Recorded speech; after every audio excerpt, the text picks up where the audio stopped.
In the midst of more sophisticated displays were cruder exhibits featuring the blatantly racist books of Madison Grant and Lothrop Stoddart. Stoddart had published The Rising Tide of Color Against White World Supremacy. Stoddart claimed that whites were in danger of being overrun by the colored races of the world, and he argued that immigration from what he called lower human types had to be rigorously curtailed. Eugenists pretty universally viewed immigrants and people of non-white races as a drag on the human race. Eugenists viewed blacks and Mexicans and Hispanics as throwbacks, evolutionary throwbacks that were lower races in evolutionary terms and therefore were a drain on modern society. And they justified this in the name of Darwinian science. You know, there were racists before the eugenists. The interesting thing about the eugenists was the way that they built on top of Darwinian biology and claimed that there was a scientific justification for racism. The Eugenics exhibition advocated a chilling agenda for public policy, including forced sterilization and harsh new restrictions on immigration. It also promoted a radical proposal advanced by the Eugenics Record Office, one of the eugenics groups participating in the exhibition. The proposal called for assembling biological profiles on all Americans to determine whether they were biologically fit to mate. The Eugenics Records Office was so extreme, they wanted to hold records on everyone in the United States, biological records showing their family trees, so that if you wanted to marry someone, you could write to them and they could tell you whether the person you were wanting to marry had a fit family tree in evolutionary terms, so that you could marry them, or if they had bad heredity so that you couldn't. And in fact, they had exercises and packets that were given to biology teachers around the country, that one of the exercises you were supposed to do in your biology class when you were studying evolution and then eugenics was to have kids fill out this form with their family tree of who were the black sheeps of the family, what diseases they had in the family, so that these could then be sent off to the Eugenics Records Office and their vaults, and so that they could keep records on everyone.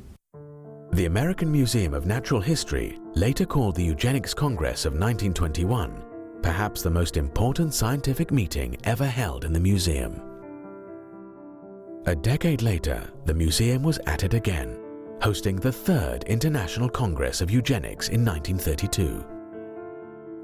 This time, it put on an even more extensive museum exhibition for the public. At the entrance to the exhibit hall were placed the busts of two men accredited as the founding fathers of eugenics, Francis Galton and Charles Darwin. Although some scientists raised concerns about eugenics, probably the strongest opposition to the movement came from traditional religion. It's a story that Americans don't know as well as they should, and it's a story that American Christians don't know as well as they should. But at the basis of opposition to the so-called scientific eugenicist movement in the early 20th century were Christians, Protestants, Baptists, Catholics, who understood the value of every human being. That's not only a Christian value, that is fundamental to the American experiment itself. When Nebraska's legislature passed a forced sterilization bill in 1913, Governor John Morehead, a Presbyterian, vetoed it. Morehead argued that the legislation not only violated the state's Bill of Rights, it also offended a higher law. This proposed legislation seems more in keeping with the pagan age than with the teachings of Christianity. Man is more than an animal. While many modernist clergy supported eugenics, theologically conservative religious figures were much more skeptical. American evangelical William Jennings Bryan, for example, denounced eugenics as an impossible system for scientific breeding under which a few supposedly superior intellects, self-appointed, would direct the mating and the movements of the mass of mankind. But the most consistent opposition to eugenics came from Roman Catholics. In 1930, Pope Pius XI strongly condemned forced sterilization for eugenics in one of his encyclicals. The Pope criticized eugenists for asking the government to assume a power which it can never legitimately possess. The most fundamental principle of Catholic social teaching is the intrinsic dignity of every human being. In other words, people are valuable simply as creatures made in the image and likeness of God. They're not valuable merely because they have economic value or they're productive or they're smart. They have value in and of themselves as spiritual creatures made in God's image. That idea obviously contradicts the fundamental principle of eugenics, which is through either passive or active means to favor particular ethnic groups over others. Across America, Catholic clergy actively resisted the eugenics crusade. In Louisiana, the Catholic Church played a key role in preventing the passage of a sterilization law.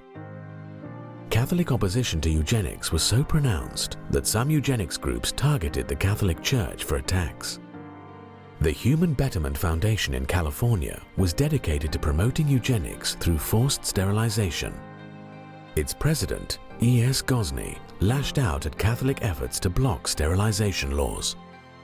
Every legislature considering a sterilization bill in the United States is visited by representatives of the bishop or archbishop who lay down the law of Rome to those willing to accept it. The henchmen are prompt to fall in line. Gosney suggested that the Catholic Church should be asked to pay for Catholics who aren't sterilized.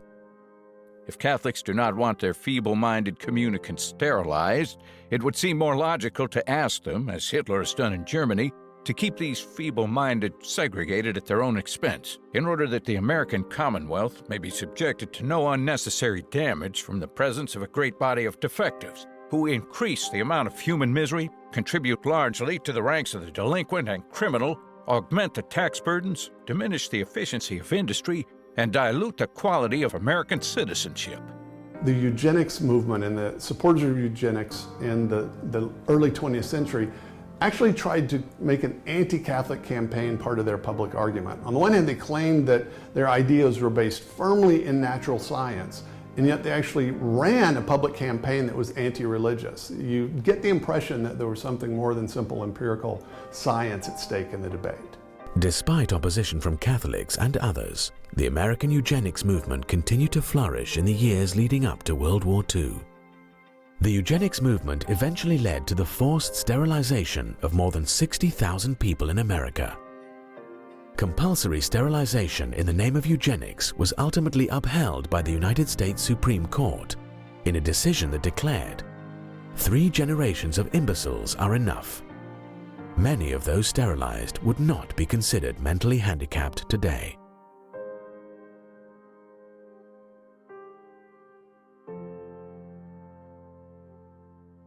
The eugenics movement also succeeded in securing the passage of a draconian immigration law that sharply restricted the flow of non-Nordic ethnic groups into the United States. While considering the legislation, the United States Congress invited testimony by a leading eugenist on the biological aspects of immigration. Starting in the 1920s in particular, there was a huge push for immigration restrictions on people who were coming from non-Germanic, non-Northern European countries, and so people coming from Mexico to the United States, or people coming from Africa or Southern European countries that had people that the eugenists viewed as evolutionarily backwards. They had to be stopped because they were going to destroy our society. But the most horrifying implementation of eugenics policies took place not in America, but in Nazi Germany.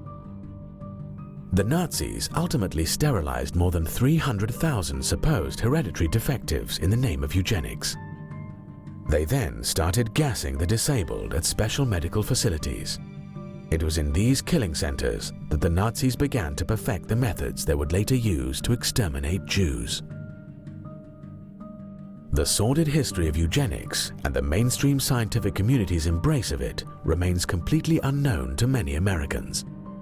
So does the scientific community's involvement with social Darwinism and scientific racism, including human zoos. It's a history some people are still trying to cover up.